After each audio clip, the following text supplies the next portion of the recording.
Hi everyone, welcome to Pathopulse_Radhika. So today we are going to see a small clinical scenario based discussion on different types of embolism, right? So first history is a 30-year-old female, gravida 2 para 2, delivered by cesarean section a week back, complains of progressive shortness of breath and chest pain. There is no significant past history. Pulse rate was 80 per minute, BP of 120 by 80 millimeter of mercury, respiratory rate of 14 per minute. Okay, so ECG showed the following: S1Q3 T3 pattern. CT angiogram of the chest showed filling defect in the pulmonary vasculature. She was immediately started on supplemental oxygen and IV heparin. What does it represent? Myocardial infarction, pulmonary embolism, amniotic fluid embolism, fat embolism. So let me summarize the history. A young female delivered by cesarean section, suddenly complaining of dyspnea and chest pain, and you have the following ECG finding and a filling defect in the pulmonary vasculature, and she was started on heparin and oxygen. So before going to all these analyses, let me tell you what you mean by an embolism. So what do you mean by an embolism? Okay, so let's consider this to be a blood vessel. So if you have a big blood clot which is going to block this blood vessel, we call it as a thrombus. Any blood clot which is going to cause obstruction. So what happens, sometimes this can get fragmented into small pieces and go along the circulation and to different parts. So if this small clots go to a small blood vessel and block, suppose let us imagine this is going to supply a particular organ, this organ will not be perfused properly, they can undergo infarction. Okay, so all these dislodged fragments, we call it as embolus or embolism. Okay, so basically most of the time emboli is from a thrombus, so we call it as a thromboembolism. So it need not be necessarily a solid blood clot.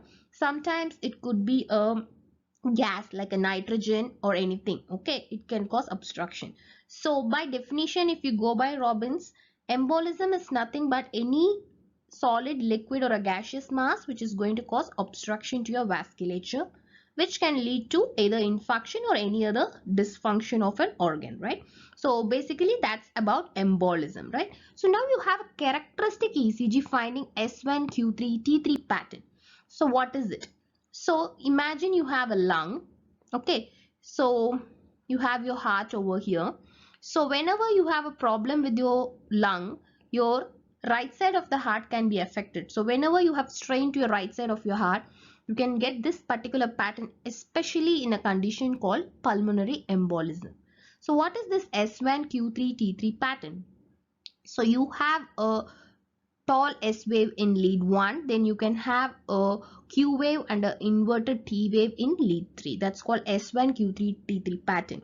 So because this patient has got a cesarean section previously, she would have been immobile. Ideally she is supposed to walk post-op period, but due to some reason, if the patient is not walking properly, what happens, you can get thrombus in the deep venous system of your leg. So from the deep veins of your leg, this thrombus can dislodge and go to your lungs, and they can cause pulmonary embolism.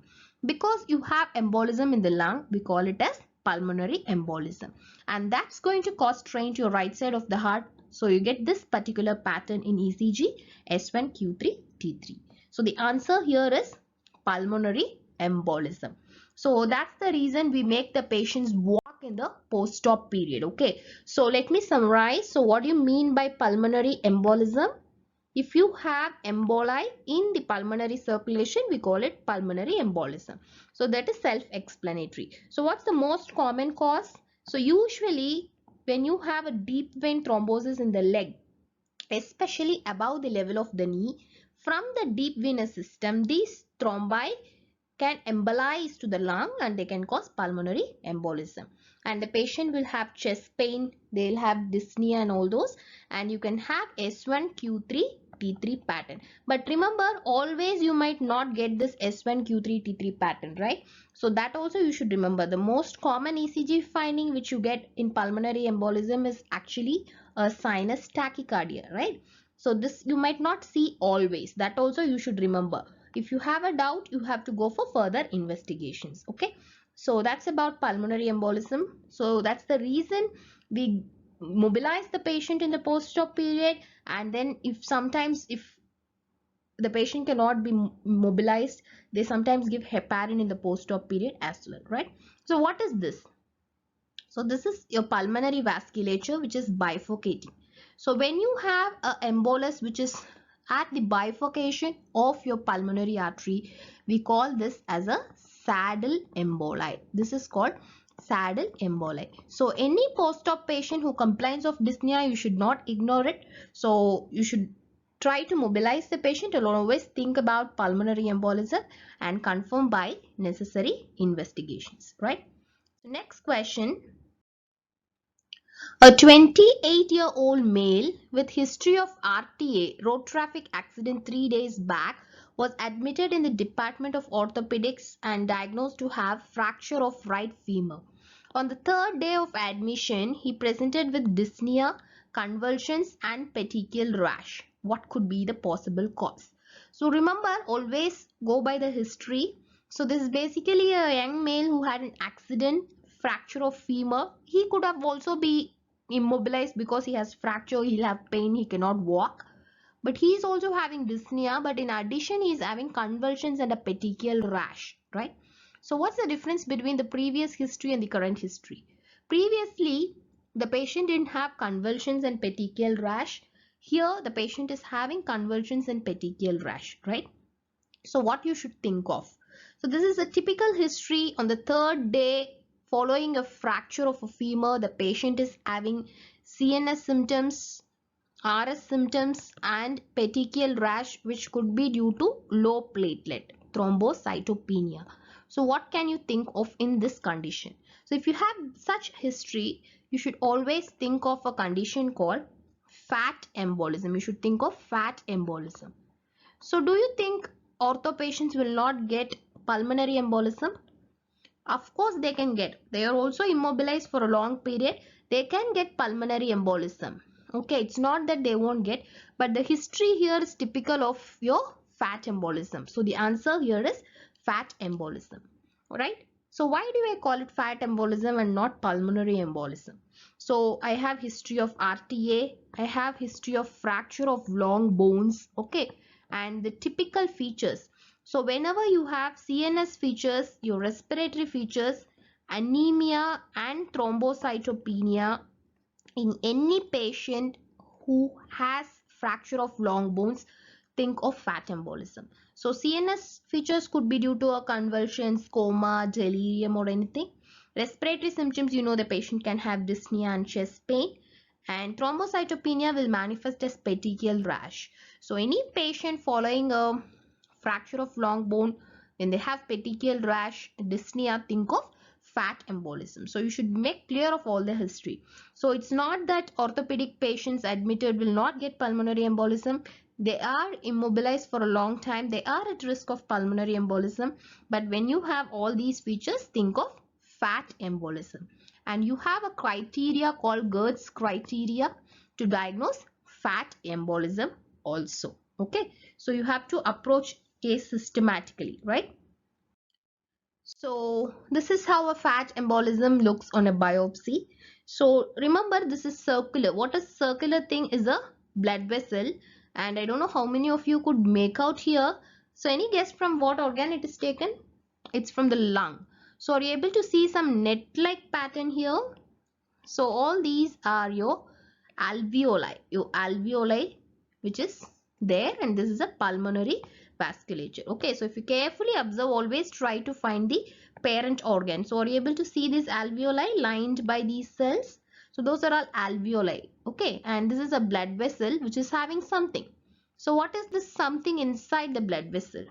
So what you're able to see is empty space. So empty space could be fat. Of course, you should confirm by special stains. And here you have some small cells. Those are hematopoietic cells. So basically what you have in your bone marrow. So your bone marrow has got adipocytes, your fat spaces, and they have some hematopoietic cells. So your long bone has fractured. From this fracture, your hematopoietic cells and your adipocytes have gone to the pulmonary vessel and they are causing obstruction, right? So this is what is called fat embolism. Now, what special stain you can do to confirm that it is fat? An extra edge question. So, special stain for fat is oil red O and Sudan black. Okay. So, oil red O and Sudan black are special stains for lipids, right? So, I hope you're clear about pulmonary embolism and fat embolism. So, any guess what is this? Suppose if I tell a history, so this is a biopsy again from the lung of a patient who delivered recently. The patient had abruptio placenta and the patient expired following a respiratory failure. What is this? Again, this is circular. This is a blood vessel, and what you are seeing inside the blood vessel is some walls. So what do you see? These walls are nothing but a desquamated cells. Okay, anucleate squames. You can call it as a anucleate squames. So what happens in the uterus? Inside the amniotic fluid, inside the uterus, the fetus will be surrounded by amniotic fluid and the fetus will be inside, right? So what happens? So the fetus will shed some cells, the epithelial cells of the skin. So those shed cells can go and block your pulmonary vessels. So when you shed epithelial cells in the amniotic fluid is going to cause a respiratory difficulty. We call them as a amniotic fluid embolism. So this can happen whenever there is a tear in the placental membranes. Okay, so this is about the different types of embolism, right? So the next type of embolism, a 30-year-old man, a deep sea diver with recent history of deep sea diving, but with history of confusion. You have CNS symptoms. There is history of nausea, pain in the legs and arms, vitals were stable. Which of the following condition is a possibility? Meningitis, Cazen's disease, fat embolism, pulmonary embolism. So what's your diagnosis? So listen, there is a typical history, a deep sea diver with deep sea diving with CNS symptoms and pain in the legs and arms. What is this? So there is a particular form of embolism called air embolism. So what do you mean by air embolism? This can be seen in scuba divers or those who travel in unpressurized aircrafts. So what happens whenever there is a lot of change in atmospheric pressures, the nitrogen bubbles can get deposited in your pulmonary vasculature and joints and cause these symptoms.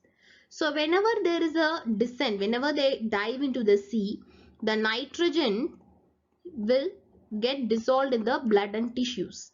When they're going to suddenly ascend, what happens? These nitrogen will come out of the blood and the tissues and form bubbles in your pulmonary vasculature and in your joints.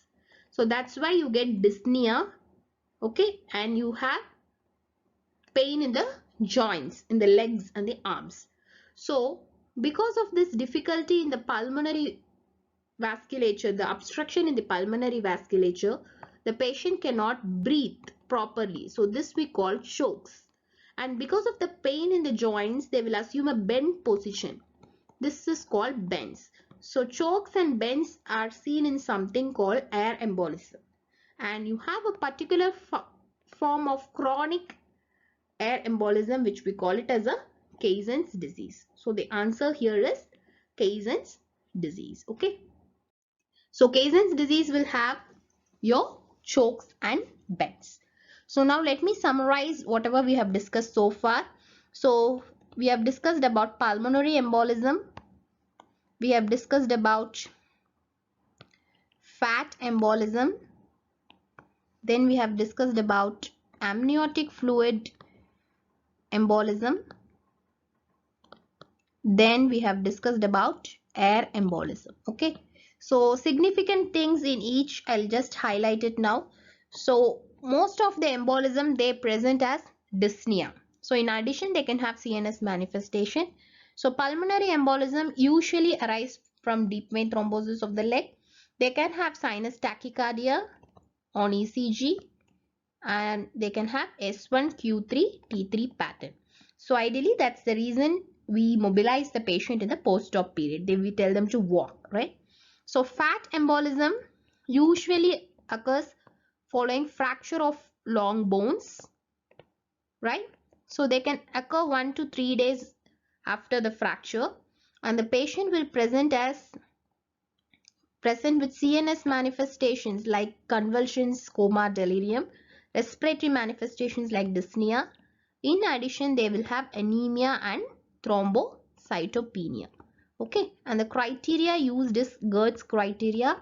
And sometimes if you do an urine examination, you can see fat globules in the urine. So amniotic fluid embolism can occur following rupture of your placental membranes. Okay, so what you can see in a biopsy is you can see the squames inside the blood vessels. Okay, air embolism, it can occur whenever you have air which is causing obstruction, seen in deep sea divers, your scuba divers, and those who are traveling in an unpressurized aircraft. And you need at least 100 ml of air to cause symptoms, and you have a particular form of chronic decompression sickness which is called Caissen's disease, where you have bends and chokes. Okay, so this is a summary of different forms of embolism. Okay, any guess what is this? So I was talking about air embolism. When they have pain in the joints, they will bend like this so that they'll get some relief of pain. So this is called bend, the Grecian bend. This was like a posture of a woman which was used for dancing. So this is called the Grecian bend. Okay, so this is about the different forms of embolism. So big journeys always begin with small steps. So try to spend little time reading your book after watching the videos. So gradually you will learn a lot. Okay, thank you for watching the videos. You can subscribe to the channel for more videos like this. Thank you.